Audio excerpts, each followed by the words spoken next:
when I studied with Saul Lieberman, my chavruta, my partner, because we always had a break, was Elie Wiesel.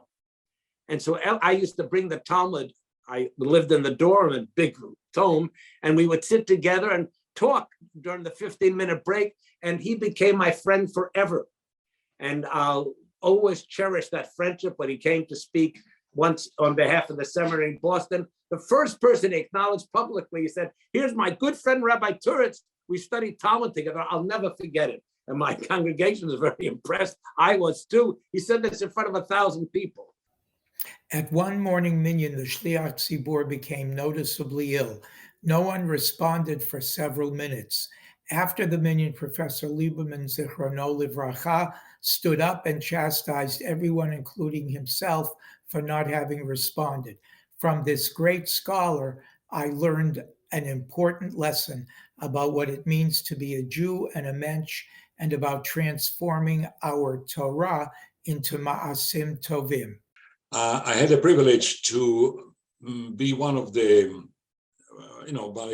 Torah readers at on alternate Shabbat with a colleague, Miles Cohen, and to do so in front of the really faculty of the seminary, with, of course, of the giants and the great luminaries and the great teachers we all had the opportunity to enjoy, was really a very impressive, very important story that I could share. In addition to that, I was able to do so on Baccalaureate Shabbat, where my father, Rabbi Dr. Fritz Winter, was the keynote speaker. So that really rounded up this experience, which really I cherish to this day. I want to share a fairly unusual recollection from my time at the seminary.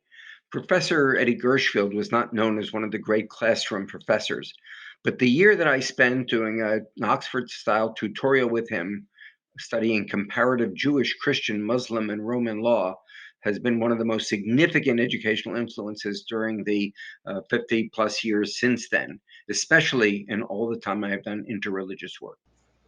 As a young student, standing in the lobby of the main building and watching Dr. Louis Finkelstein as we called him, open the elevator door for every secretary, student, professor, janitor, and showing what it means to be a mensch.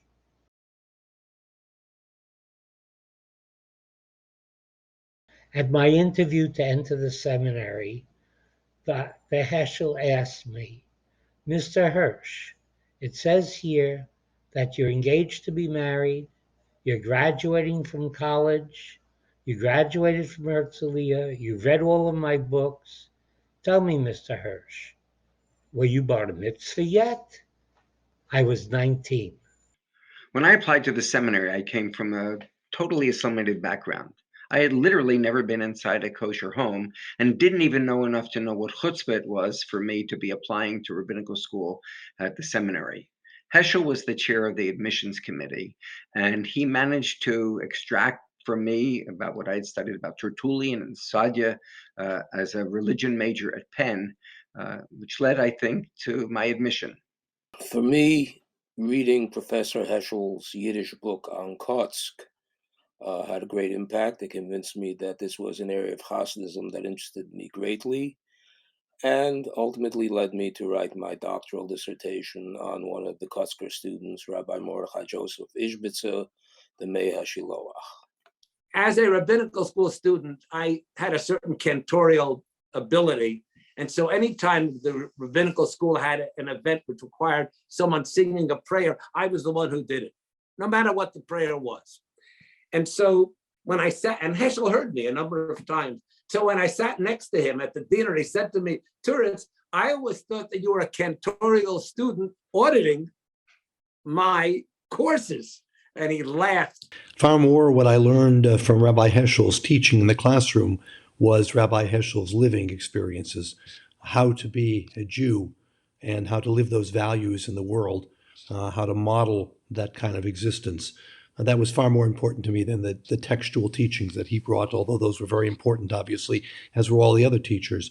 but it was that model especially that I will remember and that I use so frequently in the rabbinate. On your calendar, make a fixed time on a daily basis for the study of Torah. Never cancel. It is essential. It keeps us grounded and connected to Judaism and the Jewish people. It reminds us of who we are and why we have chosen to become rabbis. It is our sacred time for self-care and self-renewal, and it makes all the difference. The advice that I would give to today's rabbi is that the rabbinate is not like other jobs or other professions. It's not a 9 to 5 type of job. The rabbinate is really 24/7. And my vision of the rabbinate and the experience that I had in the rabbinate was always one in which I was available to people at all times. I remember rushing home for dinner right after Minyan, so I could have dinner for 10 minutes with my family and rush back for the evening meeting. And this was a constant diet for me and my poor wife. By the way, I want to conclude by telling you that of the two jobs, that of a rabbi or so-called rebbitzin, a word she hated, her job was much harder. For her to accommodate to my schedule, for her to be at religious services, try to get my attention when I was surrounded by congregants after services, it was a no-win situation for her. I did my best after retiring to make it up for her, but that'll never happen. I've had 5 distinct careers since being ordained in 1971. If there's one bit of advice I would share is that one never knows which way life is going to take you, how your interests are going to evolve, what opportunities are going to sit in front of you. Being willing and open to responding to those and following some of those changes will certainly lead to the most interesting possible career, one that you look back upon with great fondness. My advice assumes my colleagues' considerable intellectual gifts, their fine scholarship, their commitments to all aspects of Jewish life and learning in their own unique way, and probably their technological expertise, which certainly surpasses mine. And so simply said to them, and extremely obvious beyond what I just mentioned, make sure, I would say to him or her, that your congregants realize how much you care for them on a personal level, their well-being, their ups, their downs, and you'll experience all of those, because that empathy coming from you means everything and will elevate their appreciation for the other gifts that you bring to your rabbinate. One needs to, first of all, love the Jewish people, and one's life should be a life that is interesting and meaningful. One should pursue a meaningful life.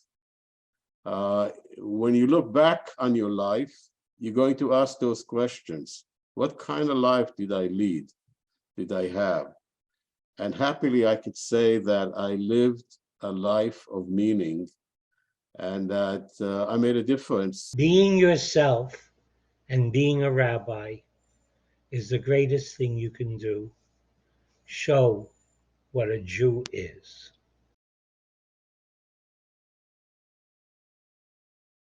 My untypical rabbinate has included sharing meetings with the Dalai Lama, meeting with 3 popes and the ecumenical patriarch, royalty and other heads of state, and all sorts of other people who are bold-faced names in the news.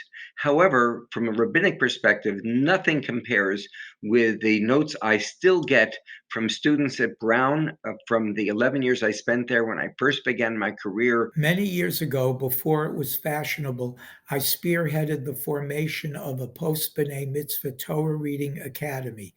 After mastering the art of Torah reading, they became mentors to new students. They were also integrated into the weekly reading of the Torah, and it was wonderful to see how they felt Jewishly empowered and appreciated their new status as responsible participating members of the congregation. My rabbinic career was in the military, and one of the highlights was participating in the official Memorial Day services at American military cemeteries in Europe. I participated twice at cemeteries in Holland and once in Luxembourg. In my years of service, not one person ever resigned the synagogue out of anger because of a decision or how we were progressing and how we were changing to be a true conservative synagogue. Our very magnificent menorah was stolen from the rotunda outside of our sanctuary because of its value for copper. And it was stolen by two guys who it weighed hundreds of pounds. And the police found it thrown into the street blocks away and knew it was ours. And a man named Mike Hines, who is a man who owns a number of automobile repair shops and has been very successful, heard about it and made sure that he took the menorah and fixed it for nothing because he wanted to show how much he cared about the relationship he has with other religions and other peoples.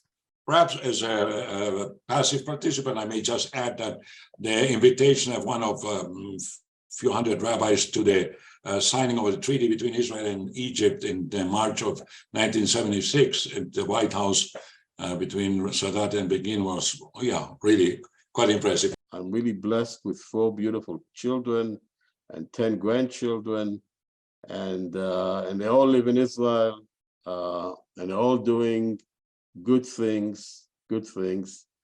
And I think that in whatever position I held, whether at the